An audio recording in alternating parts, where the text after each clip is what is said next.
পরের দিন 11টায় হসপিটাল থেকে তালুকদার বাড়িতে ফিরে আসে সবাই। বাবুকে ফারজানা তালুকদার কোলে নিয়ে ভেতরের দিকে এগিয়ে যান। আদনান ছেলেকে কোলে নিয়ে আইরিনের সাথে সাথে আস্তে আস্তে হেঁটে ভেতরের দিকে আগায়। ড্রয়িং রুমে এসে ছেলেকে সোফায় বসিয়ে দেয় আদনান। আব্বু, তুমি এখানে বসে থাকো, আমি একটু পর এসে তোমাকে নিয়ে যাব। মাথা নাড়ায় ইয়াদ। আদনান দ্রুত পায়ে আইরিনের কাছে এগিয়ে আসে। আইরিন সিঁড়ির ওপর এক পা রাখতেই আদনান ওকে পাজা কোলে তুলে নেয়। হকচকিয়ে যায় আইরিন। আরে কি করছেন? এই অবস্থায় এতগুলো সিঁড়ি বেয়ে আর কষ্ট করে উঠতে হবে না। আমি পারবো তো। পারবে, আমিও জানি, তবে আমি চাই না তুমি কষ্ট করে সিঁড়ি বেয়ে ওঠো।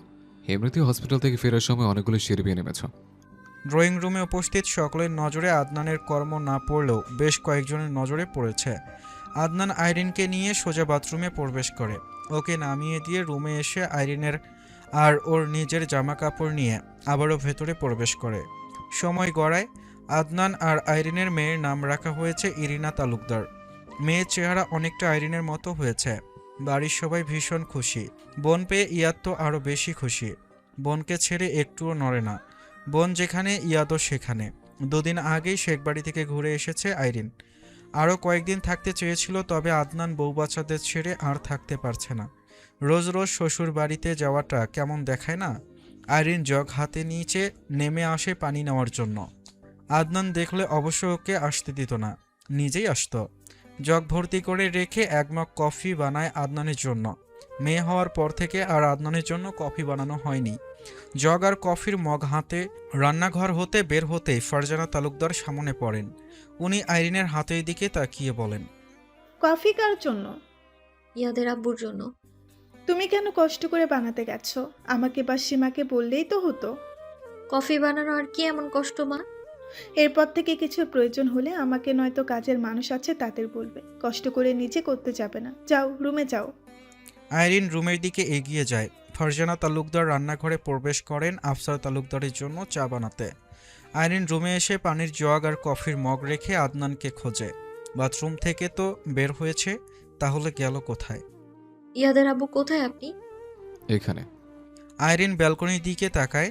দরজার কাছে এগিয়ে এসে দেখে আদনান ব্যালকনিতে দাঁড়িয়ে কার সাথে যেন ফোনে কথা বলছে। অন্ধকার হওয়ায় আদনানের মুখ ভালোভাবে বোঝা যাচ্ছে না। আদনান আইরিনের দিকে তাকিয়েই ফোনে কথা বলছে। হাতের ইশারায় আইরিনকে কাছে ডাকছে। আইরিন এক পা আগাতেই থমকে দাঁড়ায়। আদনানের মাথায় একটা ছোট্ট লাল আলো এসে পড়েছে। আইরিন দ্রুত আশেপাশে নজর বুলায়। আদনানের মাথায় লাল আলো পড়ার কারণ বুঝে উঠতে পারছে না। হঠাৎই কিছু একটা স্মরণ হতেই চিৎকার করে আদনানকে সরতে বলে দ্রুত দরজার কাছে থেকে আদনানের কাছে আসে। আইরিন আদনানকে নিয়েই ঠাস করে নিচে পড়ে যায়, আর সাথে সাথেই দেওয়ালে শব্দ করে কিছু একটা গেঁথে যায়। আদনান সাথে সাথে উঠতে গেলে আইরিন ওকে টেনে ধরে অস্থির হয়ে বলে, উঠবেন না, শুট করে দেবে আপনাকে। কি বলছো? কে শুট করবে? দেয়ালের শব্দ করে যেটা গাঁথলো ওটা বুলেট। আদনান চমকে উঠে বুলেটের কথা শুনে ফোন কুড়িয়ে দ্রুত টর্চ অন করে দেওয়ালের দিকে ধরে। আসলেই বুলেট গেঁথে আছে দেওয়ালে। আদনান নিচ থেকে উঠতে চাইলেও আইরিন উঠতে দিচ্ছে না। আদনানকে শক্ত করে ধরে নিচেই পড়ে আছে। যা ছাড়ো, দেখতে তো দাও কোন কুত্তার বাচ্চারা এত বড় কলিজা যে আমার বাড়িতে এসে আমাকে খুন করতে চাইছে। আইরিন অস্থির হয়ে বলে, না, আপনি উঠবেন না, শুট করে দেবে আপনাকে। যেন বুঝতে পারছো না কেন? পালিয়ে যাবো এই শুটার। গার্ডদের কল করে বলুন শুটারকে ধরতে। মসজিদের ছাদ থেকে শুট করেছে মনে হচ্ছে। আদনান গার্ডের ফোনে কল করে। রিসিভ হতেই ব্যস্ত কণ্ঠে বলে, সবাইকে নিয়ে মসজিদের আশেপাশে খুঁজছিলাম। আমার উপর একটু আগেই শুট করা হয়েছে। শুটার বেশি দূর পালাতে পারেনি এখনো। বন্দুকি সাইলেন্সে লাগানো আছে, তাই শুট করার শব্দ হয়নি। ওকে স্যার, আমরা এক্ষুনি দেখছি। আদনান কল কেটে দিয়ে আইরিনকে নিয়ে হামাগুড়ি দিয়ে রুমে প্রবেশ করে ব্যালকনির দরজা লাগিয়ে দেয়। আইরিনের শরীর এখনও কাঁপছে থরথর করে। আদনান আইরিনকে শক্ত করে জড়িয়ে ধরে চুলে হাত বুলিয়ে দিতে দিতে বলে, প্যানিক করছো কেন এইভাবে? কিছু হয়নি আমার, শান্ত হও। আইরিন আদনানের মুখের দিকে মুখ তুলে তাকিয়ে কান্না করে দিয়ে থেমে থেমে বলে, আমি যদি আরেকটু পর রুমে আসতাম বা বেলকনিতে না যেতাম তাহলে কি হতো আপনার? ওরা আপনাকে কেড়ে নিত আমার কাছ থেকে। আমাদের সন্তানরা এতিম হয়ে যেত। আপনাকে ছাড়া আমি কি করে বেঁচে থাকতাম বলেন? আদনানকে শক্ত করে আঁকড়ে ধরে ঝরঝর করে কেঁদে দেয় আইরিন। আদনান আইরিনকে শক্ত করে বুকে চেপে ধরে নিশ্চুপ হয়ে থাকে। কদিন পর নির্বাচন। প্রচারণা শুরু আগামীকাল থেকে। আর আজকে ওকে শ্যুট করার চেষ্টা করা হলো, তাও ওর বাড়িতে। কে মারতে চায় ওকে? এত দিনেও শত্রুকে খুঁজে পেল না। কে এত নিখুঁতভাবে ওর চোখের আড়ালে লুকিয়ে ওকে শেষ করতে চাইছে? এর আগেও অনেকবার মারার চেষ্টা করেছে, কিন্তু পারেনি। আইরিন জানেই না আদনানের ওপর গত 5 বছর ধরে কতবার অ্যাটাক হয়েছে। জান, তুমি বাচ্চাদের কাছে থাকো, আমি নিচ থেকে আসছি। আইরিন আরও শক্ত করে ধরে আদনানকে, দুদিকে মাথা নাড়িয়ে কাঁদতে কাঁদতে বলে, কোথাও যাবেন না আপনি, আমি যেতে দেব না আপনাকে কোথাও। আপনি আমায় ছেড়ে যাবেন না। আইরিনের কান্না দেখে আদনানের কলিজা ফালাফালা হয়ে যাচ্ছে। ওর আইরিনের একটু মন খারাপও আদনানের সহ্য হয় না। আইরিন পারছে না আদনানের বুকে ঢুকে যেতে বা আদনানকে নিজের বুকে পুড়ে নিতে। যে কোনো একজন আরেকজনের বুকে ঢুকে গেলে অন্তত দুজন একসাথেই থাকতে পারবে সবসময়। আল্লাহ না করুক হঠাৎ কোনো দিন যদি আদনান চিরতরে হারিয়ে যায়, তখন আইরিন বাঁচবে কিভাবে? আদনানের মতো করে কে ভালোবাসবে ওকে? কে ওকে আগলে রাখবে আদনানের মতো যত্ন করে? কে ওর অভিমান ভাঙাবে? আইরিন কার ওপর রাগ দেখাবে? কার বাড়িতে ফেরার অপেক্ষায় রাত জেগে বসে থাকবে? আদনানের মতো করে কে জান ডাকবে ওকে? কে ওকে রাগিয়ে দিয়ে সুইট হার্ট ডাকবে? আদনানের কিছু হলে আইরিন পাগল হয়ে যাবে, নয়তো মরেই যাবে। না, আদনান কিছুতেই ওর কাছ থেকে হারিয়ে যেতে পারে না। আইরিন আদনানকে কোথাও যেতে দেবে না, সব সময় ওর কাছেই থাকবে, ওর কাছেই রাখবে। তালুকদার আদনান লাকিহীন দুনিয়ায় আইরিন একদিনও নিঃশ্বাস নিতে চায় না। এই অসভ্য অভদ্র পুরুষকে ছাড়া আইরিন সত্যি বাঁচতে পারবে না, একদমই পারবে না। কোথাও যেতে দেবে না এই অসভ্য পুরুষকে। জান, বাইরে যাব না, নিচে যাব আব্বুর কাছে। সত্যি বাইরে যাবেন না? না জান, সত্যিই যাব না। আইরিনের মাথায় চুমু খেয়ে ওকে নিয়ে উঠে দাঁড়ায়। সেন্টার টেবিলের ওপর থেকে পানির গ্লাসে পানি ঢেলে আইরিনকে খাওয়ায়, বিছানায় বসিয়ে দিয়ে বলে, জান, তুমি শুয়ে পড়ো, আমি অল্প সময়ের মধ্যেই ফিরে আসবো। বাইরে যাবেন না কিন্তু। যাব না জান। আইরিনকে আবারও আদর করে দ্রুত রুম থেকে বেরিয়ে যায় আদনান। আইরিন ব্যালকনির দরজার দিকে তাকিয়ে আবার। আর একটু দেরি হলেই কি হতো? আইরিনের বুকের ভেতর মোচড় দিয়ে ওঠে আবার। পাশে শুয়ে থাকা ছেলে মেয়ের দিকে তাকায়। আইরিনের 2 চোখ বেয়ে ঝরঝর করে পানি গড়িয়ে পড়তে শুরু করে আবার। আদনান নিচে এসে বাবাকে রুম থেকে বের করে খুলে বলে সব কিছু। আফসার তালুকদার সব শুনে আতঙ্কিত হয়ে পড়েন। ফারজানা তালুকদার ছেলের কথা শুনে শকড। বাড়ির ভেতরেও ওনার ছেলে সেফ না। আদনানের ফোন বেজে ওঠে। স্ক্রিনে তাকিয়ে দেখে গার্ড কল করেছে। রিসিভ করে কানে ধরে বলে, পেয়েছেন কাউকে? কেউ নেই স্যার, আমরা সব জায়গায় খুঁজে রেখেছি, কোথাও কেউ নেই। এটুকু সময়ের মধ্যে কোথায় লুকালো? স্যার, আমরা আসার আগেই বোধহয় পালিয়ে গেছে। আচ্ছা, ফিরে আসুন আপনারা। Okay sir. ফোন রেখে বাবার দিকে তাকিয়ে আদনান বলে, শুটার পালিয়ে গেছে। আশেপাশে আরো ভালোভাবে খুঁজলে হয়তো পাওয়া যাবে। কোথাও খুঁজে পাওয়া যাবে না এখন, ধরাছোঁয়ার বাইরে চলে গেছে। থানায় কল করো। আদনান রুমে ফিরে আসে। পুলিশের সাথে কথা হয়েছে, ওনারা পুরো এলাকা খুঁজে দেখছেন এখন। বাকি যা করার সকালে করবে। আইরিন মেয়েকে খাওয়াচ্ছিলেন। আদনান আইরিনের পাশে শুয়ে পড়ে জড়িয়ে ধরে। আদনানের গা ঠান্ডা হয়ে রয়েছে। ইরিনা ঘুমিয়ে গেলে ওকে ছেড়ে ভালোভাবে ঢেকে দিয়ে আদনানের দিকে ফিরে শোয়। আদনানের ঠান্ডা গালে নিজের গরম হাত রেখে বলে, শুটারের খোঁজ পেয়েছেন? না জান, পালিয়ে গেছে। তুমি আর কখনো বেলকনিতে যাবে না, দিনেও না রাতেও না। ইয়াদকেও যেতে দেবে না। দরজা জানলা লাগিয়ে সবসময় পর্দা টেনে রাখবে। আপনি বাইরে যাবেন না? আমি পুরুষ মানুষ, বাইরে যেতেই হবে। অনেক রাত হয়েছে, ঘুমাও যান। আপনার কোনো ক্ষতি যদি করে ফেলে? হায়াত আছে যতদিন, ততদিন বেঁচে থাকবোই জান। হায়াত ফুরিয়ে গেলে ধরে বেঁধে কেউ রাখতে পারবে না। আর আমার ক্ষতি করে এতই সহজ নাকি? তোমার ভালোবাসা, পরিবারের সকলের দোয়া আর আল্লাহর দয়া রহমত আমাকে বারবার রক্ষা করেছে কোনো না কোনোভাবে। তোমাকে ভালোবাসার জন্য আমাকে আরও অনেক বছর বাঁচতে হবে জান। তোমাকে জানানোর জন্য বেঁচে থাকতে হবে। আইরিন আদনানের বুকে মুখ গুজে ওর বুকে লেপ্টে যায়। ইনভেস্টিগেশনের জন্য পুলিশ এসেছে তালুকদার বাড়িতে। আদনান আইরিন আর বাচ্চাদের গেস্ট রুমে রেখে এসেছে কিছু সময়ের জন্য। পুলিশ সদস্যরা চলে গেলে আবারও বেডরুমে নিয়ে আসবে। দেওয়ালের ভেতর থেকে বুলেট বের করা হয়। রাত থেকে দেওয়ালেই গেঁথেছিল বুলেটটা। মসজিদের ছাদের ওপর থেকেই শ্যুট করা হয়েছিল। শুটারের ফোন বেজে ওঠে। ওপাশ থেকে কর্কশ কণ্ঠস্বর ভেসে আসে, ছোট্ট একটা কাজ করতে পারিস না আর বড় বড় ডায়লগ দিস। সামান্য একটা কাজ সেটা করতে পারিসনি। স্যার, প্রায় কাজটা হয়েই গিয়েছিল। ওই এমপিকে তো শেষ করেই দিচ্ছিলাম, কিন্তু মাঝখানে এমপির বউ চলে এসেছিল। তাহলে ওর বউকে মেরে দিতি। স্যার আপনি তো শুধু ওই এমপিকেই শেষ করতে বলেছিলেন।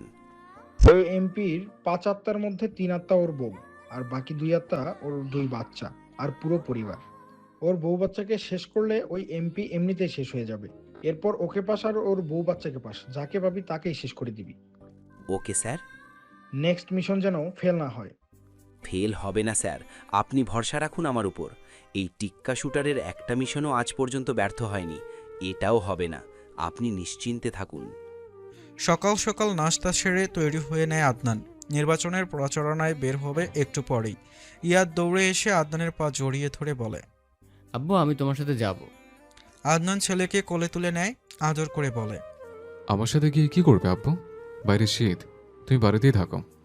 না আমি যাব তোমার সাথে, তারপর সকলের সাথে মিছিল করব। মিছিলে কি বলবে? ইয়াদ ডান হাত মুঠো করে উঁচু করে ধরে আপ ডাউন করতে করতে গলা ছেড়ে বলে, তোমার ভাই আমার ভাই, লাকি ভাই লাকি ভাই। ছেলের স্লোগান শুনে আদনান হাহা করে হেসে ওঠে। আইরিন মেয়েকে ফিটিং করাতে করাতে দুজনের দিকে তাকিয়ে আছে রাগী চোখে। আদনান নিজেকে নির্দোষ প্রমাণ করতে বলে, বিশ্বাস করো জান, আমি ইয়াদকে স্লোগান শেখাইনি। এই জন্যই আমি রাজনীতি পছন্দ করি না। ভাইয়েরও ভাই, বন্ধুরও ভাই, বাপেরও ভাই, আবার ছেলেরও ভাই। এই ইয়াদ, উনি তোমার ভাই হয়? ইয়াদ দুদিকে মাথা নাড়ায়। তাহলে ভাই কেন বলছো? বাবাকে কে ভাই ডাকে? ইয়াদ মুখ ছোট করে বলে, সোলাইমান চাচ্চি তো আমাকে এটাই শিখিয়েছিল, তোমার ভাই আমার ভাই, লাকি ভাই লাকি ভাই। আবার ভাই বলছো? আব্বু চলো তো এখান থেকে। আইরিন আরও বেশি কটমট করে তাকায়। মেয়েকে খাওয়াচ্ছে তাই উঠে যেতে পারছে না।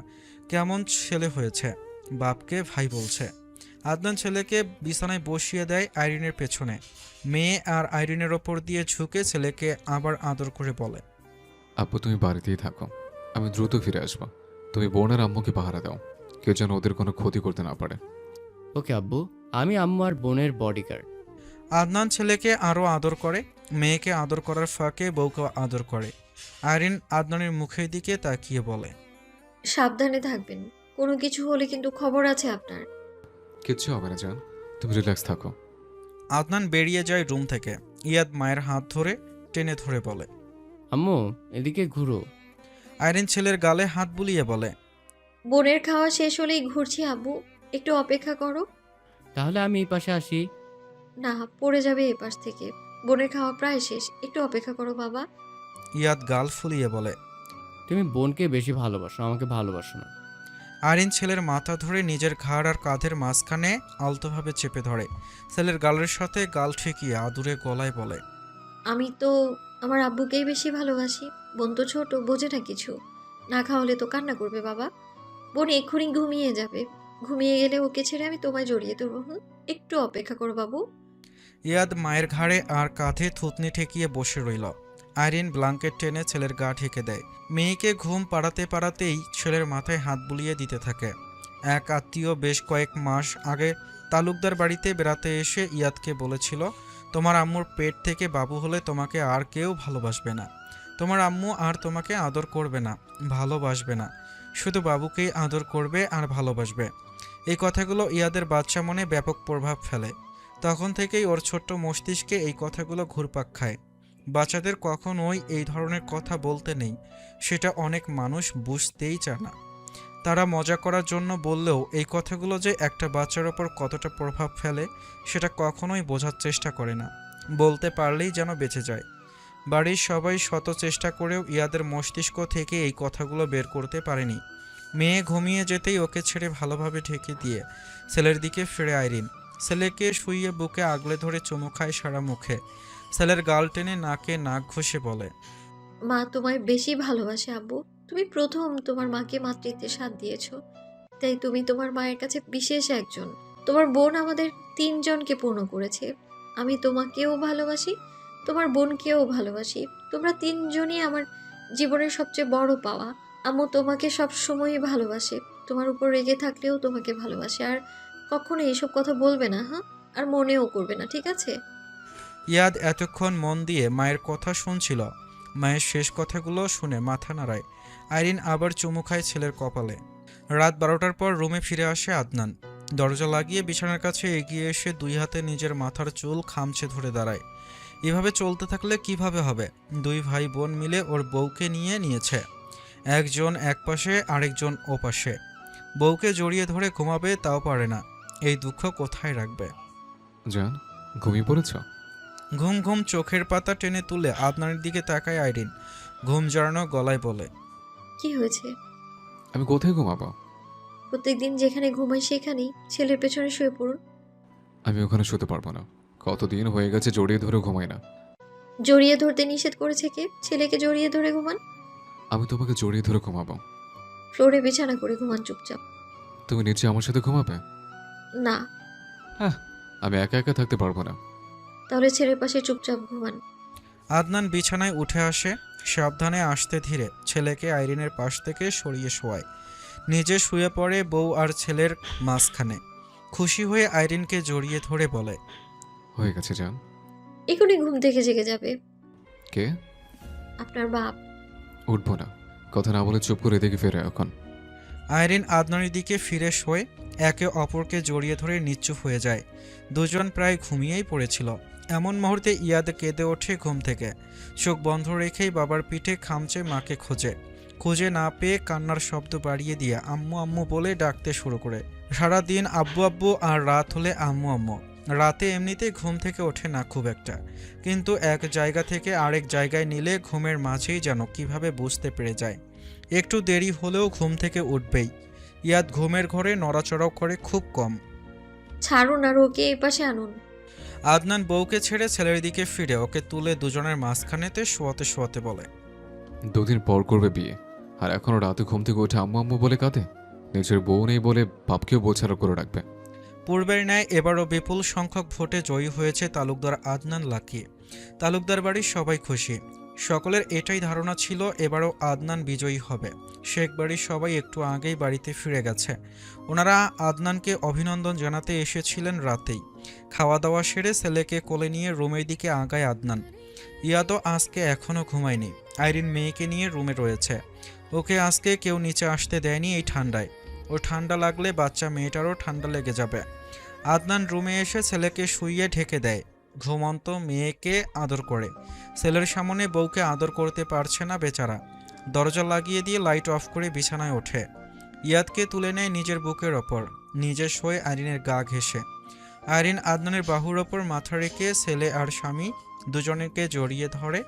ও জড়িয়ে না ধরলে তো আবার ইয়াদ ঘুমাবে না। আদনান মাথা ঘুরিয়ে আইরিনের মাথায় চুমু খায় নিঃশব্দে। আইরিন মুখ তুলে তাকাতেই ওষ্ঠ জোড়ায় চুমু খায়। আইরিন নিজেও একটা চুমু খায়। আদনান খুশি হয়ে পরপর আরও কয়েকটা চুমু খায়। আইরিন নিঃশব্দে হেসে মুখ নামিয়ে নেয়। আদনান বুকের ওপর ছেলেকে আগলে রেখে অন্য হাতে নিজের জানকে আগলে রাখে। মেয়েটা ঘুমিয়ে আছে, তাই তাকে ডিস্টার্ব করতে চায় না। সময় গড়িয়ে গেছে 2টা বছর। রিনার 2 বছর বয়স পূর্ণ হয়েছে কিছুদিন আগেই। ইয়াদের বয়স 6 পেরিয়ে গেছে। ইয়াদ যেমন বাবা ভক্ত, রিনা তেমন মা ভক্ত হয়েছে। আইরিনকে পাগল বানানোর জন্য 3 জন সর্বদা প্রস্তুত।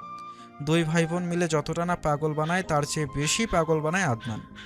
আদনান এখনও আইরিনকে রাগিয়ে দেয় কারণে অকারণে। আইরিনও রেগে গিয়ে আগের মতোই রাগ ঝাড়ে আদনানের ওপর। 2 ছেলে মেয়ে মিলে বিছানায় 12টা বাজিয়ে রেখে গেছে। আইরিন রুমে এসে বিছানার দিকে তাকিয়ে তপ্ত শ্বাস ফেলে। 2 ভাই বোনের জন্য কখনোই বিছানা পরিপটি থাকে না। বিছানা গোছাতে ব্যস্ত হতেই আদনান রুমে প্রবেশ করে। নিঃশব্দে আইরিনের পেছনে এসে দাঁড়ায়। ঘাড় এগিয়ে কানের কাছে মুখ নিয়ে আচমকা বলে ওঠে, সুইটহার্ট, কি করছো? চমকে ওঠে আইরিন। ভয় পেয়ে গেছে বেচারি। বুকে 2 হাত দিয়ে জোরে জোরে শ্বাস টেনে নেয়। আদনান পেছন থেকে জড়িয়ে ধরে বলে, ভয় পেয়েছো সুইটহার্ট? অসভ্য লোক, ছাড়ুন আমায়। ভয় দেখিয়ে আবার জিজ্ঞেস করছেন ভয় পেয়েছি কিনা। সুইটহার্ট, আমি তো ভয় দেখাইনি। ছাড়ুন আমাকে। আদনানের হাত সরিয়ে দেওয়ার চেষ্টা করে আইরিন। আদনান আরও শক্ত করে জড়িয়ে ধরে। ছাড়ুন বলছি, ইয়াদ আর ইরিনা চলে আসবে। এখন কেউ আসবে না সুইটহার্ট। কাজ করছি, ছাড়ুন। আমাকে ভালোবাসা আর আদর করা ছাড়া তোমার কোনো কাজ নেই সুইটহার্ট। ছেলে মেয়ে দুজনকে তো হাওয়া বড় করছে, তাই না? এই দুজনের যন্ত্রণায় বউটাকে ঠিকমতো আদরও করতে পারি না, কাছেও পাই না। এইভাবে চলতে থাকলে কিভাবে হবে সুইটহার্ট? বাঁচবে মাত্র অল্প কিছু বছর, তার মধ্যে এরকম তো চলতে দেওয়া যায় না, তাই না? দুজন নিয়েই আপনার এত আফসোস, আর কিনা আপনি। আইরিনকে থামিয়ে দেয় আদনান। আইরিনের ঘাড়ে মুখ গুজে বলে, যাই বলো না কেন জান, আমার আরো অনেকগুলো বাচ্চা চাই। দুজন দিয়ে হচ্ছে না। কি হচ্ছে না? বাড়ি ভর্তি হচ্ছে না। মানে কি? আপনি ছেলে মেয়ে দিয়ে বাড়ি ভর্তি করতে চাইছেন? হ্যাঁ সুইটহার্ট। জীবনেও না, আর একজনও বাচ্চা হবে না। এই দুজনই শেষ। না সুইটহার্ট, এভাবে বলে না। আমার আরও অনেকগুলো বাচ্চা লাগবে। পরিবার পরিকল্পনার স্লোগান মনে নেই? 2টি সন্তানের বেশি নয়, একটি হলে ভালো হয়। আমাদের দুজন হয়ে গেছে, আর প্রয়োজন নেই। নো নো সুইটহার্ট, আমি আমার এই বংশে একটু রেকর্ড করতে চাই। আমি সর্বোচ্চ বাচ্চা জন্ম দিয়ে রেকর্ড করবো তালুকদার বংশে। আপনার দাদার দাদার 18 জন সন্তান হয়েছিল। তাহলে আমার 19 জন হবে। আমায় মারতে চান? তোমাকে মারতে যাবো কেন সুইটহার্ট? 19 জন সন্তান জন্ম দিয়ে বেঁচে থাকবো নাকি আমি? থাকবে, অবশ্যই থাকবে। আমি আছি তো, কিছু হবে না তোমার। আপনি আছেন বলেই তো কিছু হওয়ার সম্ভাবনা বেশি। কিছু হওয়ার মধ্যে তুমি শুধু প্রেগনেন্ট হবে, এতটুকুই সুইটহার্ট। ছাড়ুন আমায়, অসভ্য লোক। বলো, আবার বাবা হচ্ছে কবে? 2 সন্তানের বাবা হয়ে গেছেন, তাই আর হবেন না। আমার আরো 20 জন লাগবে। পরিবার পরিকল্পনা অধিদপ্তর থেকে আপনার নামে মামলা করবে দেশে অতিরিক্ত জনগণ বাড়ানোর জন্য। আমি তালুকদার আদনান লাকি, কাউকে ভয় পাই না। পেতে হবে না, ছাড়ুন আমায়। সুইটহার্ট, আমি কিন্তু সত্যি সত্যি আবার বাবা হতে চাই। মাথা খারাপ আপনার? মেয়েটা এখনো ছোট। মেয়ে বড় হয়ে গেলে তারপর হবে। না। আদনানের হাত সরিয়ে দেয় আইরিন। আদনানকে ঠেলে সরিয়ে দিতে দিতে বলে, আপনি আসবেন না আমার কাছে, দূরে থাকুন। মানুষ এতটা নির্লজ্জ কি করে হয়, মাথাই ধরে না আমার। এরা কি আবার এমপি? আমি হলে তো জীবনেও আপনাকে মনোনয়নপত্র দিতাম না। এমন একটা মানুষ পরপর 2বার কি করে এমপি হলো আমি বুঝতেই পারি না। শ্বশুর আর দাদা শ্বশুরকে চা দিয়ে আদনানের হাতে কফির মগ তুলে দেয়। ইয়াদের হাতে মিল্ক শেক ধরিয়ে দিয়ে ইরিনাকে কলা খাওয়াতে শুরু করে। ফারজানা তালুকদার আমিরার শ্বশুর বাড়িতে গেছেন সকালে, ফিরবেন আগামীকাল। রেশমা তালুকদার ছোট ছেলের বাড়িতে গেছেন একটু আগে, ফিরে আসবেন সন্ধ্যার আগেই। আফতাব তালুকদার বাড়িতে প্রবেশ করেন। ইরিনা ছোট দাদাকে দেখেই সোফা ছেড়ে নেমে ছোট ছোট পায়ে দৌড়ে যায় তার দিকে, দাদা দাদা ডেকে। আফতাব তালুকদার ঝুঁকে এরিনাকে কোলে তুলে নেন। আদর করতে করতে সোফার দিকে এগিয়ে আসেন, বসেন বড় ভাইয়ের পাশে। আইরিন চাচা শ্বশুরের দিকে তাকিয়ে বলে, কেমন আছেন আব্বা? আলহামদুলিল্লাহ ভালো। তুমি ভালো আছো? আলহামদুলিল্লাহ ভালো আছি। সবাই এখানে? মা কোথায়? দাদি তো আপনাদের বাড়িতেই গেছে। ও, আমি তো বাড়িতে যাইনি, তাই এখন জানতাম না। সীমাপু 1 কাপ চা বানিয়ে দিয়ে যাও তো ছোট আব্বার জন্য। নিয়ে আসছি ম্যাডাম। আম্মু আমার কাছে আসো, খাওয়া শেষ হয়নি তোমার? ইরিনা দুদিকে মাথা নাড়িয়ে বলে, খাবো না খাবো না, না না না। ওর কথা শুনে সবাই শব্দ করে হেসে ওঠে। আইরিন মেয়ের মুখের দিকে তাকিয়ে থাকে। ইরিনা দাদার কোল থেকে নেমে বাবার কোলে উঠে বসে, কফির মগের দিকে তাকিয়ে আধো বলিতে আবারও বলে, খাবো, এটা খাবো। আম্মু, এটা গরম, এটা খাওয়া যাবে না তোমার। না খাবো। তুমি খেতে পারবে না আম্মু। না না খাবো। ইরিনা আমার কাছে আসো, কলা খাও। না, ওটা পটা। কি খাবে তাহলে? ইরিনা বাবার হাতে থাকা কফির মগের দিকে তাকিয়ে বলে। কপ কপ খাবো। ওর কপ কপ শুনে আদনান হো হো করে হেসে ওঠে, সাথে বাকিরাও। আদনান মেয়ের গালে চেপে চেপে চুমু খেয়ে বলে, বাবা, এটা কপ না, কফি। কপি। কফি। কতি। আদনান আগের চেয়েও জোরে হেসে ওঠে, হাসতে হাসতেই বলে, কফি। কতি। চা। টা। চা। টা। কফি। কতি। ফি। পি। 3 বাপ ছেলে চা কি খাবে? হাসতে হাসতে গড়াগড়ি খাওয়ার মতো অবস্থা হয়েছে 3 জনের। আইরিন নিজেও হাসছে, ইয়াদও হাসছে। আদনান নিজের হাসি বহু কষ্টে চেপে রেখে আবার বলে, আম্মু বলো, কফি খাবো। কতি খাবো। কতি না, কফি। কফি। কতি না, কতি কপি। পিও না, পিও না, ওটা ফি, কফি। পিনা পিনা। দ্রুত বলতে গিয়ে পরেরগুলো কি বলছে তা অস্পষ্ট। ইরিনা অনেক কিছু স্পষ্ট বলতে পারলেও আবার অনেক কিছুই স্পষ্ট বলতে পারে না। ওকে ফুপু বলতে বললে পুপু বলে। ইরিনা টি টেবিলের ওপর রাখা কফির মগ দেখিয়ে বলে, বাবা, ওটা খাবো। আইরিন না করে বলে, কফি খাওয়াবেন না ওকে? সেদিন না করার পরেও খাইয়েছেন, এখন লোভ হয়ে গেছে কফি খাওয়ার। আফতাব তালুকদার বলেন, গরম কফি কিভাবে খেলো ও? একবার বলেছিল বাবা খাবো, আর তার দরদি বাবা কফি অন্য মগে ঢেলে ঠান্ডা করে খাইয়ে দিয়েছে। এখন কফি দেখলেই খাবো খাবো শুরু করে দেয়। ব্ল্যাক কফি বানিয়ে খাইয়ে দেবে একদিন, তাহলে আর খাবে না। সেটা আমিও ভাবছি। আদনানের কাছে ইরিনাকে রেখে ইয়াদকে ঘুম পাড়াতে যায় আইরিন। কিছুদিন ধরে ইয়াদকে আলাদা রুমে রাখে, এক বিছানায় 4 জনের শোয়া কষ্ট হয়ে যায়। ইয়াদে কিছুতেই আলাদা রুমে থাকবে না, ওকে অনেক বোঝানোর পর আলাদা রুমে থাকতে রাজি করানো গেছে। তবুও আইরিনকে ঘুম পাড়িয়ে রেখে আসতে হবে। একবার ঘুমিয়ে গেলে পরের দিন সকালে ঘুম থেকে ওঠে। আদনান বিছানায় শুয়ে মেয়েকে বুকের ওপর বসিয়ে রাখে। ইরিনা বাবার মুখের দিকে তাকিয়ে আধো বলিতে অস্পষ্ট স্বরে অনেক কিছু বলছে। আদনান বুঝতে না পারলেও মাথা নাড়িয়ে নাড়িয়ে হ্যাঁ হ্যাঁ করছে মেয়ের সাথে। ইরিনা একটু থেমে শ্বাস নেয়। আদনান পলকহীন মেয়ের মুখের দিকে তাকিয়ে আছে। ব্ল্যাঙ্কেট দিয়ে মেয়ের পা আর মাজা পর্যন্ত ঢেকে দিয়েছে। গায়ে এখনও লাল টুকটুকে সোয়েটার, মাথা কান ঢেকে লাল টুকটুকে টুপি পরিয়ে রেখেছে। ফোলা ফোলা ধপধপে গাল, গোলাপি ওষ্ঠজোড়া আর ছোট্ট ছোট্ট চোখ জোড়ায় শুধুই মায়া। আদনান যতবার মেয়ের দিকে তাকায় ওর হৃদয় প্রশান্তিতে ভরে যায়। মেয়ে তো নয়, যেন একটা পুতুল, কি সুন্দর করে কথা বলে। যখন কান্না করে তখন আরও বেশি আদুরে লাগে। ছেলে যেমন রাগী জেদি হয়েছে, মেয়েটা তেমনই শান্ত হয়েছে। আইরিন কখনো যদি চোখ গরম করে তাকায়, সাথে সাথেই ঠোঁট উল্টে ফুপিয়ে ওঠে। চোখ জোড়া ভরা বিলের ন্যায় ভরে ওঠে। পাপা হ্যাঁ বাবা, বলো। বাইরে। দরজার দিকে হাত দিয়ে দেখিয়ে বলে। আদনান মেয়ের গাল ছুঁয়ে বলে, বাইরে কেন বাবা? ঘুরতে। এখন তো রাত, এই রাতের বেলা কোথায় ঘুরতে নিয়ে যাব? বাইরে। তোমার আম্মু মারবে এই রাতের বেলা আর ঠান্ডার মধ্যে বাইরে গেলে। আম্মু যাবো। আবার আম্মুর কাছে কেন? ঠোঁট উল্টে কেঁদে দিয়ে বলে, দুধু খাবো। ইস কি আদুরে লাগছে দেখতে। আদনান শোয়া থেকে উঠে বসে, মেয়েকে বুকে জড়িয়ে ধরে পিঠে হাত বুলিয়ে বলে, কাঁদে না বাবা, তোমার আম্মু একটু পরে চলে আসবে। দুধু খাবো শুধু।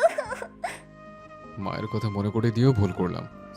আদনান কোনো রকমে মেয়ের কান্না থামাতে সক্ষম হয়েছে। মেয়েকে নিয়ে রুম জুড়ে হাঁটছে আর মেয়ের সাথে কথা বলছে। ইরিনা চুপচাপ বাবার কথাগুলো শুনছে। আদনান দরজার দিকে তাকিয়ে বলে, সুইটহার্ট, দ্রুত আসো।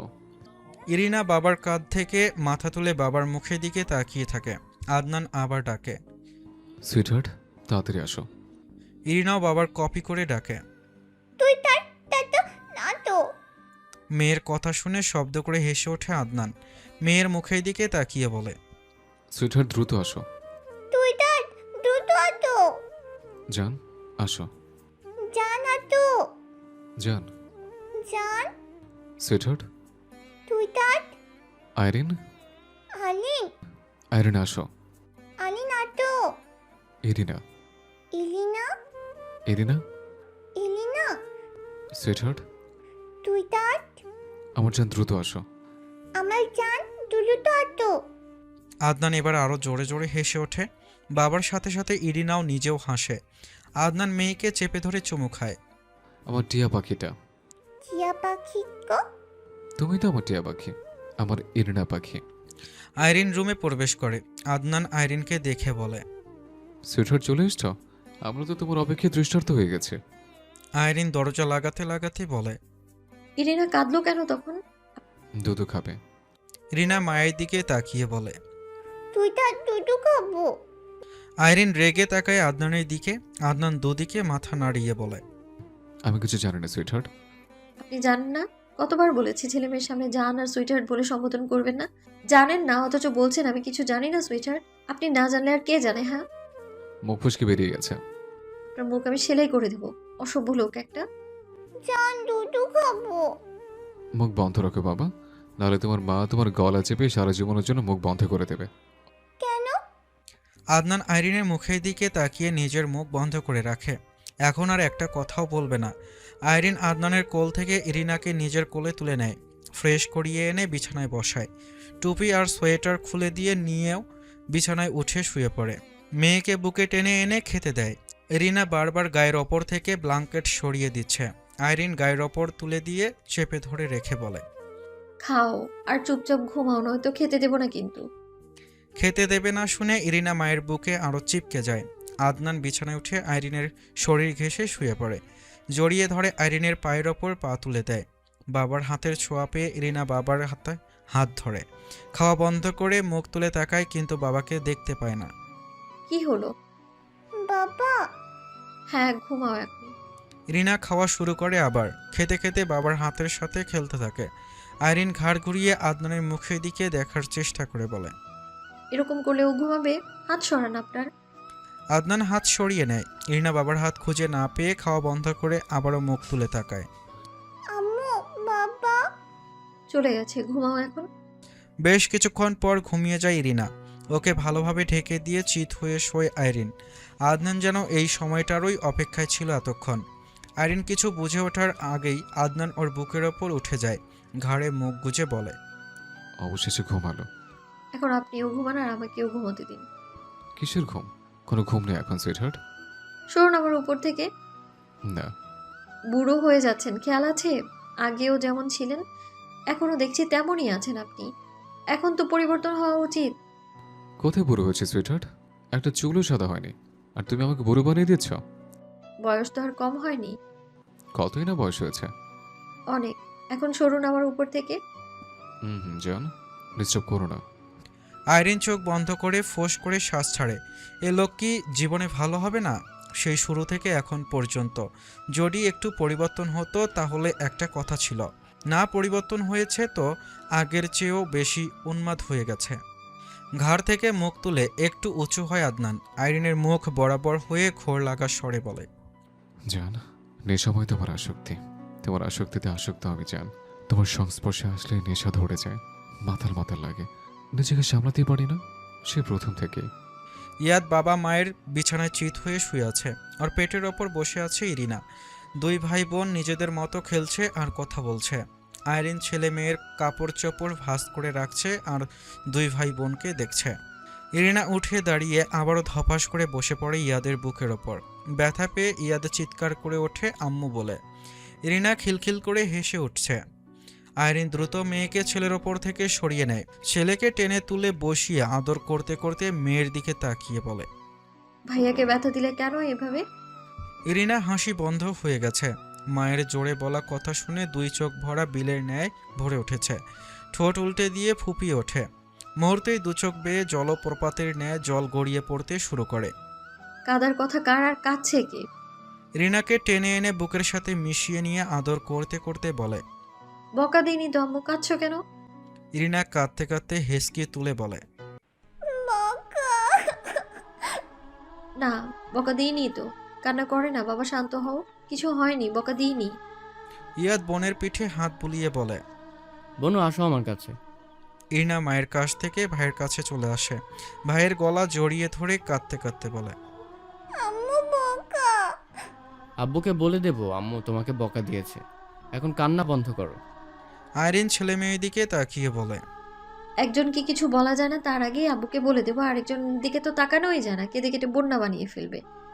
ইয়াদ বোনকে শান্ত করায়। কান্না করার কারণে ইরিনার চোখ মুখ লাল হয়ে গেছে। ইয়াদ বোনের গাল দুটো মুছিয়ে দিয়ে অসংখ্য চুমু খায়। ভাইয়ের আদর খেয়ে খিলখিল করে হাসতে থাকে ইরিনা। ওকে আরও হাসানোর জন্য ইয়াদের সুরি দিতে শুরু করে। হাসতে হাসতে লাফাতে শুরু করে ইরিনা। আইরিন দুজনের দিকে তাকিয়ে হাসছে। এই দুজনের ভালোবাসা যেন সারা জীবন এমনই থাকে। ইয়াদের সুরসুরি দেওয়া বন্ধ করে। ইরিনা শোয়া থেকে উঠে বসে ভাইকে সুরসুরি দেওয়ার চেষ্টা করে। ইয়াদ হাসতে হাসতে চিত হয়ে শুয়ে পড়ে আবার। রিনা ওর বুকের ওপর উঠে বসে গলায় আর ঘাড়ে সুরসুরি দিতে থাকে দুই হাত দিয়ে। রিনা আদনানের বুকের ওপর উঠে বসে লাফায়। আজকে সেই রকমই ভাইয়ের বুকের ওপর উঠে লাফ দিয়ে দিয়ে ফেলছে। ও তো বুঝতে পারেনি ওর বাবা বড় মানুষ, তাই ব্যথা পায় না। ভাই তো ছোট, তাই ব্যথা পেয়েছে। মাঝে মধ্যে ইয়াদের বুকের ওপর উঠে লাফিয়ে ওঠে। ফলস্বরূপ ব্যথা পেয়ে চেঁচিয়ে ওঠে ইয়াদ। পেরিয়ে গেছে বেশ কিছুদিন। কয়েকদিন ধরে ইরিনার সর্দি জ্বর। ঔষধ খাওয়াচ্ছে, কিন্তু তাতে খুব একটা লাভ হচ্ছে না। ঔষধের রিয়াকশন শেষ হতেই আবারও জ্বর চলে আসে। মেয়েটার ফর্সা শরীর লাল হয়ে গেছে জ্বরের তীব্রতায়। আইরিন মেয়ের গা মুছিয়ে দেয় টাওয়াল ভিজিয়ে। মেয়েটা কয়েকটা দিন ধরে ওকে একদম ছাড়ছে না।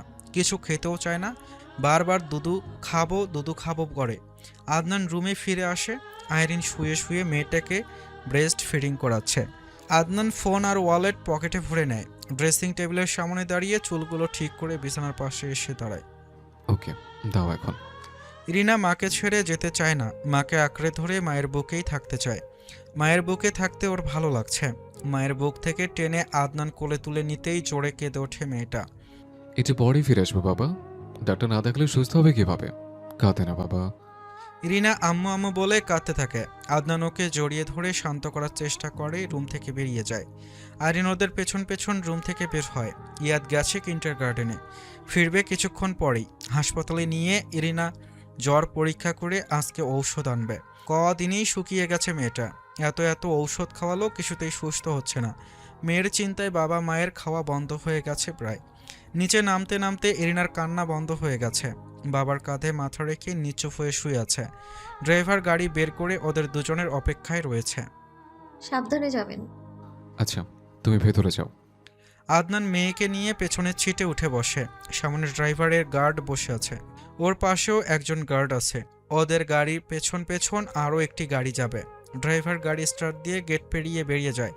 ওরা বেরিয়ে যেতেই আইরিন ভেতরে প্রবেশ করে। আদনানের গাড়ি পঞ্জাপুর টাঙ্গাইল মহাসড়ক পথে চলছে দ্রুত গতিতে। রাস্তা প্রায় ফাঁকা, খুব একটা যানবাহন চলাচল করছে না। আদনান মেয়েকে বুকে চেপে ধরে বসে আছে। রিনা চোখ বন্ধ করে রয়েছে, ঘুমিয়েছে নাকি জেগে আছে বোঝা যাচ্ছে না। আম্মু রিনা চোখ মেলে তাকায়, দুর্বল স্বরে বলে, আম্মু যাবো। হ্যাঁ, একটু পরেই যাব। ইরিনা বাবার বুকে মাথা ঠেকিয়ে চোখ বন্ধ করে নেয় আবার। একটুও ভালো লাগছে না। ইরিনাকে ডাক্তার দেখিয়ে ঔষধ নিয়ে বাড়ির পথে রওনা হয় আবার। এর মধ্যে আইরিন অনেকবার কল করেছিল। ইরিনা ঘুমিয়ে গেছে এখন। হাসপাতাল থেকেই ঔষধ খাইয়ে দিয়েছে 1 ডোজ। আদনানের গাড়ি তখন এলেঙ্গা পার হয়ে চলে এসেছে। হঠাৎ পেছনের গাড়ির চাকা পাংচার হয়ে যায়। ড্রাইভার কোনো রকমে নিয়ন্ত্রণ করে একপাশে দাঁড় করায় গাড়ি। আদনানের গাড়ি ততক্ষণে অনেকটা এগিয়ে গেছে। আদনানের গাড়িতে ফ্রন্ট সিটে বসে থাকা গার্ড বলে, রং সাইড থেকে লরি আসছে দ্রুত গতিতে। আদনান ফট করে মুখ তুলে তাকায়। পাশে বসে থাকা গার্ডও বলে, পেছন থেকেও তো একটা আসছে বেপরোয়া গতিতে। পেছনের গাড়িটা তো নেই স্যার। আদনান পিছনে ফিরে তাকায়। কিছু বলার আগেই পেছনের লরি সজোরে ধাক্কা মারে ওর গাড়িতে। মুহূর্তেই সামনে থেকে আসা লরিটাও ধাক্কা মারে। পেছনের টায়ার পাংচার হওয়া গাড়ির গার্ড দুজন দৌড়ে এগিয়ে এসেছে আদনানের গাড়ির কাছে। ততক্ষণে লরি রেখেই পালিয়ে গেছে ড্রাইভাররা। আদনানের গাড়ির অবস্থা খুবই বাজে। দেখে মনে হচ্ছে না ভেতরে কেউ জীবিত আছে। দুই রাস্তায় জ্যাম হয়ে গেছে ইতিমধ্যেই। মানুষজনের ছোটাছুটি চিল্লাপাল্লা শুরু হয়ে গেছে। আদনানের গাড়ির দরজা খুলে গেছে দুটো। সামনের সিটে বসে থাকা ড্রাইভার আর গার্ড নির্জীব হয়ে রয়েছে। পেছনের গার্ডও নড়াচড়া করছে না। আদনান দুই হাতে এখনও মেয়েকে আগলে রেখেছে বুকে। আদনানের মাথা থেকে রক্ত পড়ছে। ভেতরের কেউ নড়াচড়া করছে না। আদনানের হাত আলগা করে ইরিনাকে বের করে কয়েকজন মিলে। ইরিনার মুখ দিয়ে রক্ত পড়ে। আদনানের টি শার্ট আর ইরিনার জামা ভিজে গেছে। গার্ড ইরিনার পালস রেট চেক করে, নাকের কাছে আঙ্গুল ধরে। অপর গার্ডের মুখের দিকে তাকিয়ে দুদিকে মাথা নাড়ায়। ইরিনা বেঁচে নেই। আরেকজন আদনানের পালস রেট চেক করে, খুবই ধীরে ধীরে চলছে, শ্বাস যেন ফেলছেই না। পেছনে বসে থাকা গার্ডও খুবই ধীরে ধীরে শ্বাস ফেলছে। সামনে দুজন দুনিয়ার মায়া ত্যাগ করেছে। 5 জনের মধ্যে 3 জনই স্পট ডেথ। পুরো টাঙ্গাইলে হইচই পড়ে গেছে। তাদের এখনও কোনো খোঁজ পাওয়া যায়নি। লরির মালিকদের থানায় নিয়ে জিজ্ঞাসাবাদ করা হচ্ছে। বাংলাদেশের প্রত্যেকটা নিউজ চ্যানেলে ব্রেকিং নিউজ প্রচার হচ্ছে। অ্যাক্সিডেন্টের ঘটনা ছড়িয়ে পড়ার পর থেকে টাঙ্গাইল আসন 2-এর এমপি তালুকদার আদনান লাকির গাড়িতে দুটো লরি ধাক্কা দিয়েছে দুপাশ থেকে। এমপির মেয়ে, বয়স 2 বছর, প্লাস স্পট ডেট। এমপির ড্রাইভার আর একজন গার্ড স্পট ডেট। এমপি এবং তার আরেকজন গার্ড গুরুতর আহত হয়েছেন। দুজনকে ঢাকা পিজি হাসপাতালে ভর্তি করানো হয়েছে।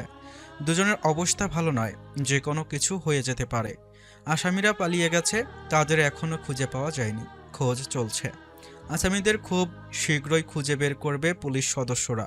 তালুকদার বাড়ি আর শেখ বাড়িতে আহাজারি। পুরো গ্রামে শোক নেমে এসেছে। রিনাকে বাড়িতে নিয়ে আসা হয়েছে। আদনান আর গার্ডকে ঢাকা নিয়ে যাওয়া হয়েছে।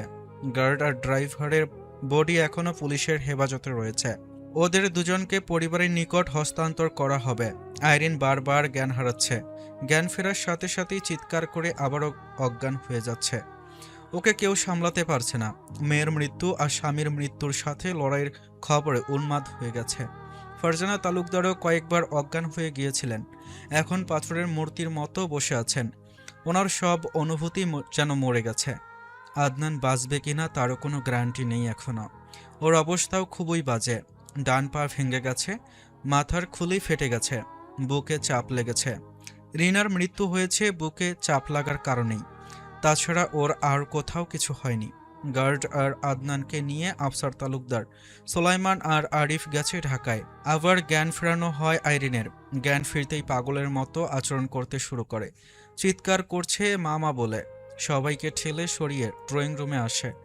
ড্রয়িং রুমে ফ্লোরে শুয়ে রাখা হয়েছে ইরিনার ছোট্ট দেহখানা। কিছুক্ষণ পরেই ওর শেষ গোছল দেওয়া হবে। আইরিন মেয়ের পাশে বসে মেয়েকে জাপটে ধরে বুকে। মা মা বলে ডাকতে ডাকতে কপালে চুমু খায়, মাথায় চুমু খায়, আবারও হাউমাউ করে কাঁদে। কয়েকজন মিলে আইরিনের কাছ থেকে ইরিনাকে নেওয়ার চেষ্টা করে। আইরিন হুঙ্কার ছেড়ে বলে, তোমরা ছাড়ো আমার মেয়েকে, ওকে আমি দেব না, ওকে আমি কোথাও যেতে দেব না।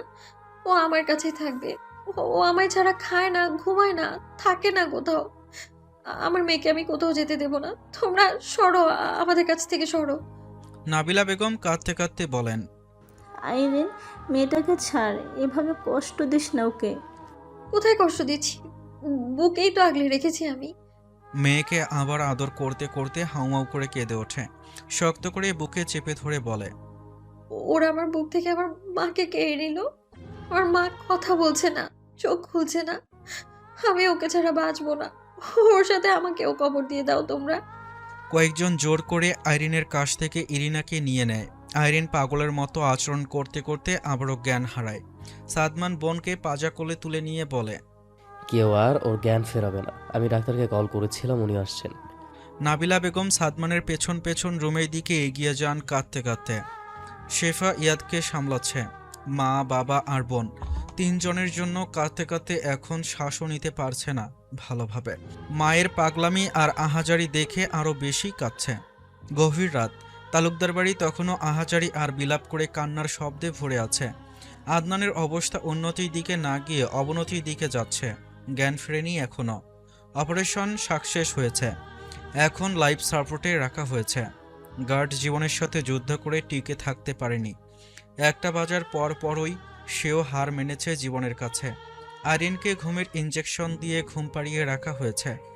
রাত 10টায় ইরিনার দাফন সম্পন্ন হয়েছে। বাবা বা দাদা কেউই ছিল না ওর জানাজায় আর দাফনের সময়। কাঁদতে কাঁদতে মায়ের পাশে ঘুমিয়ে পড়েছে ইয়াদ।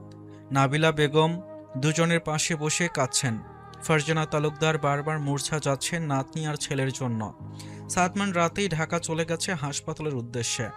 আফসার তালুকদার অসুস্থ হয়ে পড়েছেন, ওনাকেও ভর্তি করানো হয়েছে। আদনানকে রক্ত দেওয়ার জন্য বেশি দৌড়াদৌড়ি করতে হয়নি। ঢাকায় থাকা আদনানের সকল ফ্রেন্ড হাসপাতালে এসেছিল। যত রক্ত লেগেছে ওদের মধ্য থেকেই কয়েকজন দিয়েছে। অনেকেই এখনও হাসপাতালেই রয়েছে। সারা রাত ঘুমিয়ে থাকার পর সকালে ঘুম ভাঙে আইরিনের। নড়াচড়া করতেই সারা শরীরে অসহ্য ব্যথা অনুভব করে। মাথা ব্যথায় টনটন করছে, ভার হয়ে আছে। চোখ বন্ধ রেখেই ডুকরে কেঁদে ওঠে। দ্রুত বিছানা থেকে নেমে দাঁড়ায়, মাথা চক্কর দিয়ে ওঠে। তবুও দৌড়ে বের হয় রুম থেকে। হাউমাউ করে কাঁদতে কাঁদতে সিঁড়ি দিয়ে নিচে নেমে আসে। ওর কান্না শুনে সবাই ওর কাছে এগিয়ে আসে। আইরিন আশেপাশে তাকিয়ে দেখে কোথাও ওর মেয়ে নেই। হাঁটু মুড়ে বসে পড়ে ফ্লোরে, কাঁদতে কাঁদতে বলে, আমার আমার মেয়ে কোথায়? কেউ কিছু বলে না। আইরিন চোখ তুলে তাকায় সকলের দিকে। ইয়াদের আব্বু কোথায়? কেমন আছে উনি? তালুকদার আতিকুর রহমান বলেন, লাকি হাসপাতালে। কেমন আছে? সুস্থ হয়ে যাবে তো? এবারেও সবাই চুপ থাকে। ফারজানা তালুকদার হু হু করে কেঁদে ওঠেন। আইরিন আন্দাজ করতে পারে আদনানের অবস্থা সম্পর্কে। মায়ের কান্না দেখে ইয়াদ মায়ের কাছে এগিয়ে আসে। আইরিন ছেলেকে জাপটে ধরে। ইয়াদ কাঁদতে কাঁদতে বলে, আম্মু, সবাই মিলে বনুকে মাটির নিচে রেখে এসেছে কবর দিয়ে। আব্বু কেন আসছে না এখনো? কল করে আব্বুকে আসতে বলো। আইরিন ছেলেকে জড়িয়ে ধরে কেঁদে দেয়। মুখ দিয়ে আর একটা কথাও বের করতে পারছে না। ওর ভেতরে কেমন অনুভূতি হচ্ছে ভালোভাবে প্রকাশ করতে পারছে না। নাবিলা বেগম আইরিনকে শান্ত করার চেষ্টা করে বলেন, শান্ত হও আইরিন, লাকি সুস্থ হয়ে উঠবে, দোয়া কর দুজনের জন্য। আইরিন কথা বলে না, ছেলেকে ভালোভাবে আগলে নেয় বুকে। ওর এক সন্তান আজ ওর বুকে নেই। ওকে আম্মু বলে ডাকছে না।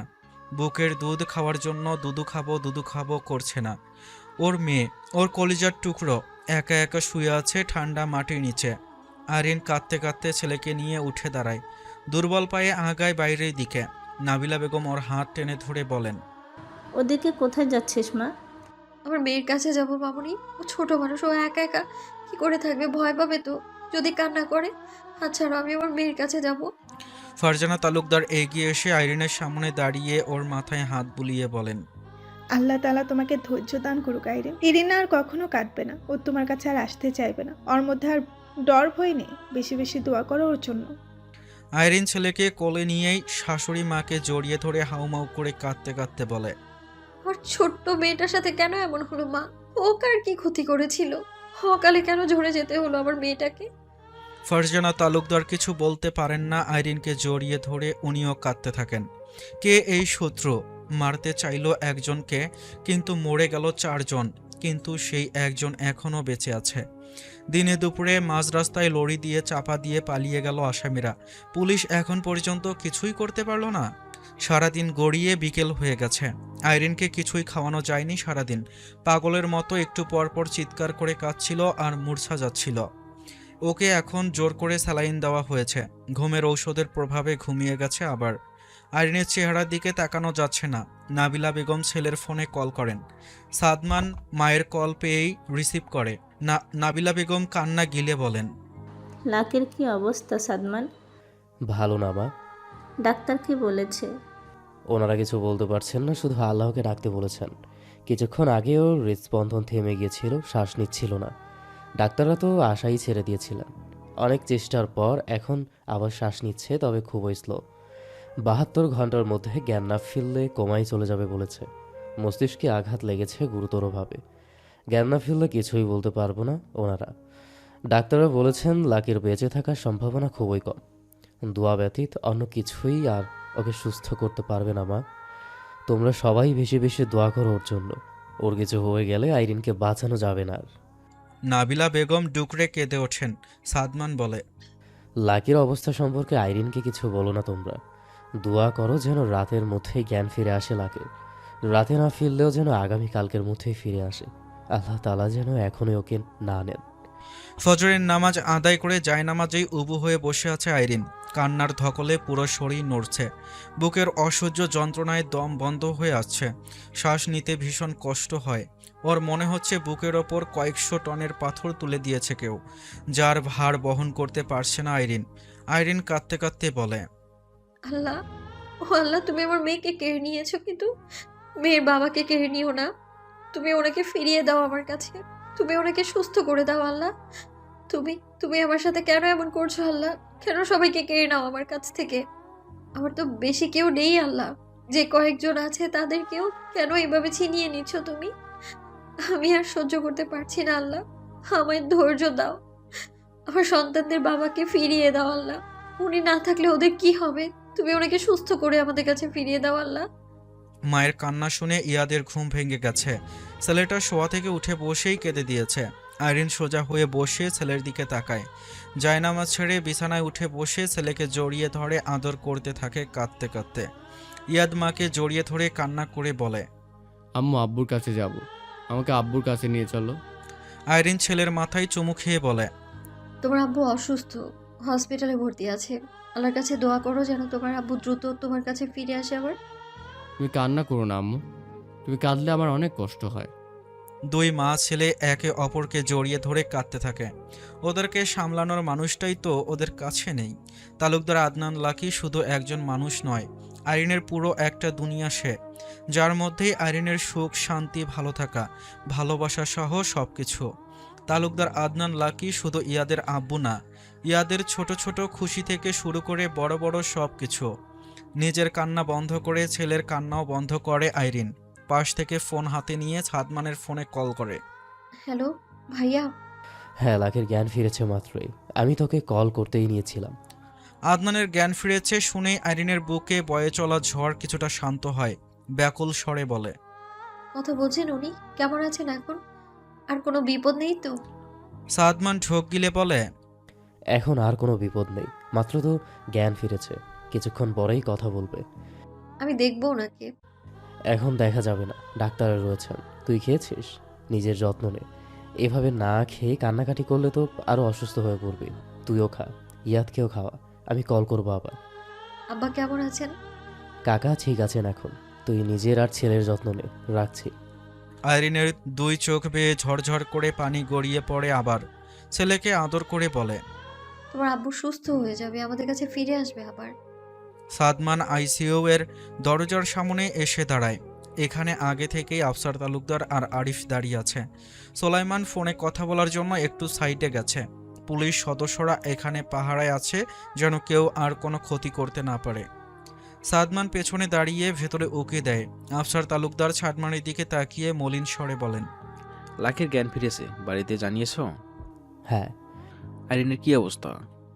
আগের চেয়ে ভালো। ইরিনার জন্য তো আজকে মানুষ খাওয়াতে হবে, বাড়িতে কিভাবে কি করবে? ব্যবস্থা হয়ে যাবে, চিন্তা করবেন না কাকা। সোলাইমান ফোন রেখে তিনজনের কাছে এগিয়ে আসে। তিনজন আইসিইউ এর দরজার সামনে থেকে সরে দাঁড়ায়। সোলাইমান বলে, ড্রাইভারদের এখনো খুঁজে পায়নি পুলিশ। আমাদের পরিচিত যত মানুষ আছে সবাই খুঁজছে ওদের। সাদমান বলে, ওরা আবার বর্ডার ক্রস করে বাংলাদেশ থেকে পালাবে না তো, নাকি পালিয়ে গেছে? পালাতে পারেনি এখনো। বাংলাদেশেরই কোথাও একটা ঘাপটি মেরে বসে আছে। বান্দরবনের কোনো পাহাড়ে হয়তো গা ঢাকা দিয়ে আছে, ওখানেও খোঁজ চলছে।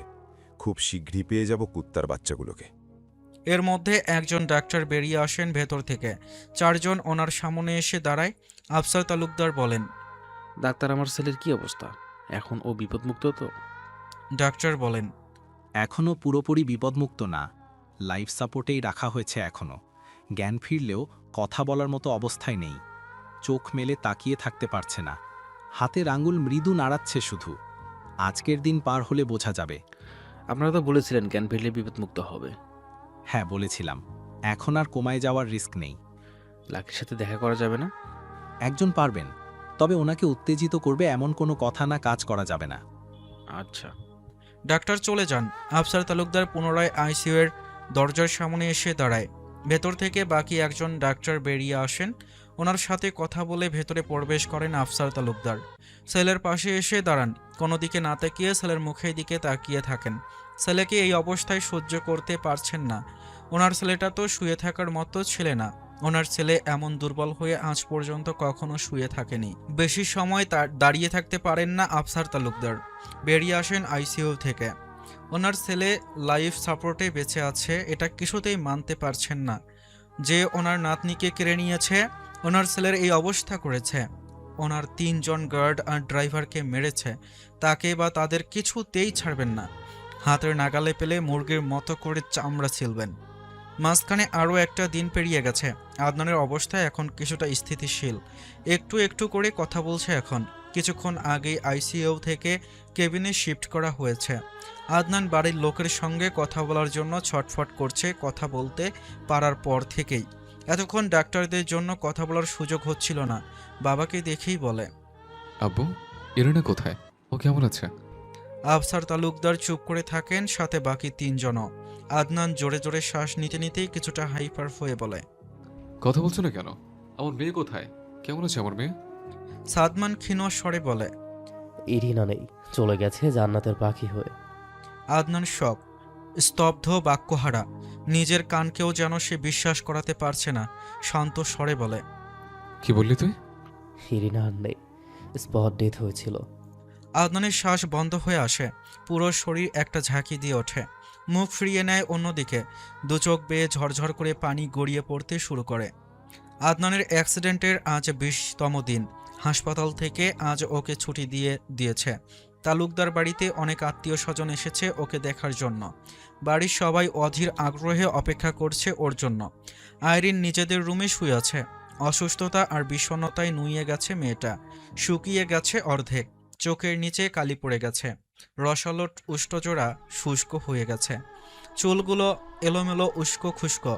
চেহারায় উজ্জ্বলতা নেই, মলিনতা আর বিষণ্ণতা ছেয়ে আছে। খাবার খেতে চায় না একেবারেই। নাবিলা বেগম আর ফারজানা তালুকদার জোর করে করে খাইয়ে দেন অল্প অল্প। বাড়ির কারোর সাথেই সেভাবে কথা বলে না। রুম থেকে বের হতে চায় না। ইয়াদকে কাজ ছাড়া করে না। কিন্টার গার্ডেনেও যেতে দেয় না। একবারের জন্য ঢাকা যায়নি আদনানকে দেখার জন্য। কল করে আদনান কথা বলতে চাইলেও আইরিন বলে না। আদনানের জ্ঞান ফেরার পর একদিন শুধু ভিডিও কলে দেখেছিল, তবে সেদিনও কোনো কথা বলেনি। আদনান দিনে 1000 বার আইরিনের সাথে কথা বলার জন্য কল করে, তবে আইরিন বলবে না ওই তালুকদার আদনান লাকির সাথে। আদনান যদি ওর কথা শুনতো তাহলে আজ মেয়েটা বেঁচে থাকতো। 3টা পরিবার 3 জনকে হারাতো না।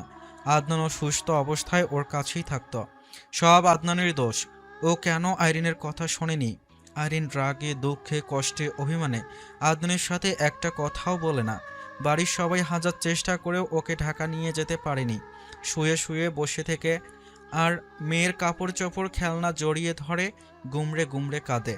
কোনোভাবেই নিজের মনকে বুঝ দিতে পারে না ওর মেয়েটা নেই, আর ফিরে আসবে না ওর কাছে। আদনানের গাড়ি বাড়ির কাছাকাছি চলে এসেছে। ওর সাথে আফসার তালুকদার, আফতাব তালুকদার আর সাদাফ রয়েছে। পুলিশের গাড়ি ওকে ফুল সিকিউরিটি দিয়ে নিয়ে আসছে। আদনানের মনে হচ্ছে রাস্তা যেন ফুরাচ্ছেই না। আইরিনকে দেখার জন্য ওর জান প্রাণ ছুটে গেছে। কতগুলো দিন পেরিয়ে গেছে, আইরিনকে দেখে না, ছোঁয় না, আলিঙ্গন করে না, কথা বলে না। আদনানও অনেক শুকিয়ে আছে মেয়েটাকে হারিয়ে, আর স্ত্রীর বর্তমান অবস্থা দেখে ওর অবস্থাও পাগল পাগল। আরও আগেই বাড়িতে চলে আসতে চেয়েছিল, কিন্তু ডাক্তাররা ওর শারীরিক অবস্থা দেখে রিলিজ দেয়নি। সেদিন মেয়ের মৃত্যুর সংবাদে প্রথমে স্তব্ধ হয়ে গেলেও পরে অনেক হাইপার হয়ে গিয়েছিল।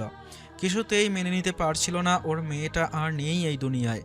ওর সাথে আর আধো গুলিতে কথা বলবে না, ওর বুকের ওপর শুয়ে থাকবে না, বসে থাকবে না, বাবা বলে ডাকবে না, ঠোঁট উল্টে মায়ের নামে বিচার দেবে না, কফি খাওয়ার জন্য বায়না ধরবে না, কিছুই করবে না। ও আর মেয়েকে কোলে নিতে পারবে না, বুকে জড়িয়ে ধরতে পারবে না।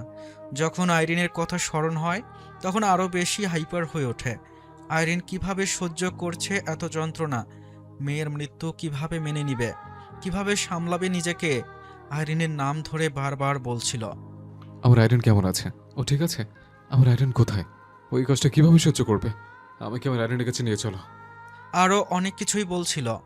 শেষ পর্যন্ত ওকে শান্ত করার জন্য ঘুমের ইঞ্জেকশন দিতে হয়েছিল। তালুকদার বাড়ির গেট পেরিয়ে ভেতরে প্রবেশ করে গাড়ি। বাড়ির ভেতর থেকে বেরিয়ে আসে সবাই। গাড়ির ভেতর থেকে আদনানকে বের করে হুইল চেয়ারে বসানো হয়। ইয়াদ দৌড়ে এসে বাবাকে জড়িয়ে ধরে খুশি হয়ে বলে, আব্বু তুমি চলে এসেছো, আমি তোমার জন্য অপেক্ষা করছিলাম। আদনান ছেলেকে টেনে কোলের ওপরে তুলে নেয়, আদর করে বুকে চেপে ধরে বলে, হ্যাঁ আব্বু, চলে এসছে। ইয়াদ বাবার বুকে হাত রেখে বলে, আব্বু তোমার এখানে এখনো ব্যথা করে? আদনান ছেলেকে আরেকটু শক্ত করে জড়িয়ে ধরে বলে, হ্যাঁ আব্বু, এখানে অনেক ব্যথা করে এখনো। তোমার বড় নেই যে, সেজন্য। ইয়াদের চোখ জোড়া টইটুম্বুর হয়ে যায়, কাঁদো কাঁদো গলায় বলে, ওরা বনুকে মেরে ফেলেছে। বনুর মুখ দিয়ে অনেক রক্ত বেরিয়েছিল। আম্মু অজ্ঞান হয়ে গিয়েছিল অনেকবার, দাদিও অজ্ঞান হয়ে গিয়েছিল। আদনান আর একটা কথাও বলে না, ওর গলার স্বর বন্ধ হয়ে গেছে। ফারজানা তালুকদার ইয়াদকে নিজের কোলে তুলে নেওয়ার চেষ্টা করে বলেন, দাদু ভাই আমার কাছে আসো, তোমার আব্বুকে ভেতরে আসতে দাও। ইয়াদ বাবাকে আঁকড়ে ধরে। আদনান গম্ভীর স্বরে বলে, থাকুক আমার কাছে। ফারজানা তালুকদার নাতিকে ছেড়ে দেন। হুইল চেয়ার ঠেলে ভেতরে নিয়ে আসা হয়। ইয়াদ বাবার কোলেই বসে আছে। দুবার ঢাকা গিয়েছিল বাবাকে দেখার জন্য, তখন কোলে উঠতে পারেনি। এতগুলো দিন পর বাবার কোলে উঠতে পেরে আর নামতে চাইছে না। আদনান আশেপাশে নজর বুলায়, সবাই আছে, শুধু আইরিন নেই। আদনানের মন ভীষণ ছটফট করছে আইরিনকে দেখার জন্য। আদনান বড়দের সাথে কথা বলতে বলতে ছেলের কানের কাছে মুখ নিয়ে আসতে করে বলে, তোমার আম্মু কোথায়? রুমে, আমি ডেকে নিয়ে আসছি। বলেই বাবার কোল থেকে নেমে দৌড়ে যায় সিঁড়ির দিকে। আদনান ছেলের যাওয়ার পথে তাকিয়ে সকলের দিকে একবার দৃষ্টি বুলায়। ইয়াদ রুমে এসে দেখে এখনো আগের মতোই শুয়ে আছে আর তার মা। তাড়াহুড়ো করে বিছানায় উঠে 2 হাতে মাকে ঠেলে বলে, আম্মু ওঠো, আব্বু বাড়িতে চলে এসেছে। আইরিন কথা বলে না, শুধু একবার ছেলের মুখের দিকে তাকায়। ইয়াদ আরও কতক্ষণ ডাকাডাকি করে রুম থেকে বেরিয়ে যায়। আইরিন আগের মতো নিশ্চুপ হয়ে যায়, নীরবে চোখের পানি গড়িয়ে পড়ছে। বুকে জড়িয়ে ধরে রেখেছে মেয়ের জামা কাপড়। একটু পরপর জামা কাপড়ে মুখ দাবিয়ে চুমু খায়, তারপর আবারও নীরবে চোখের পানি ফেলে। আরও কয়েকজন আইরিনকে আগেই ডেকে গেছে নিচে যাওয়ার জন্য, কিন্তু আইরিন যায়নি, কারো কোনো কথার জবাবও দেয়নি। ওর অবস্থা সবাই জানে, তাই বেশি ঘাটাঘাটি করেনি কেউ। প্রায় 30 মিনিট পর আদনানকে রুমের দিকে নিয়ে আসা হয়। এতক্ষণ সকলের সাথে টুকটাক কথা বলল। রুমে এসে দেখে আইরিন রুমে নেই, বিছানা খালি পড়ে আছে। আদনানকে হুইল চেয়ার থেকে তুলে বিছানায় বসানো হয়। আদনান বাথরুমের দিকে তাকায়, বুঝতে পারে আইরিন ভেতরে আছে। সাদাফ, আরিফ আর সোলাইমান রুম থেকে বেরিয়ে যায়। আদনান ওয়াশরুমের দিকে তাকিয়ে আছে অধীর আগ্রহে। আইরিন বের হচ্ছে না কেন এখনো? আদনান আর অপেক্ষা করতে পারছে না। বেশ কিছুক্ষণ পর বাথরুম থেকে বের হয় আইরিন। চোখ পড়ে একে অপরের দিকে। আইরিনের চেহারার দিকে তাকিয়ে আদনানের হৃদয় ভেঙে চুরে আসে। চোখ দুটো ঝাপসা হয়ে গেছে। দ্রুত হাতে চোখ দুটো মুছে নিয়ে আবার তাকায়। আইরিন চোখ সরিয়ে নিয়ে রুম থেকে বের হওয়ার জন্য পা বাড়ায়। আদনান কাতর স্বরে বলে, জান কোথায় যাচ্ছ? আমার কাছে আসো প্লিজ। আইরিন আদনানের ডাক উপেক্ষা করে রুম থেকে বেরিয়ে যায়। আদনান তাকিয়ে থাকে দরজার দিকে। চোখ থেকে টুপ করে পানি গড়িয়ে পড়ে।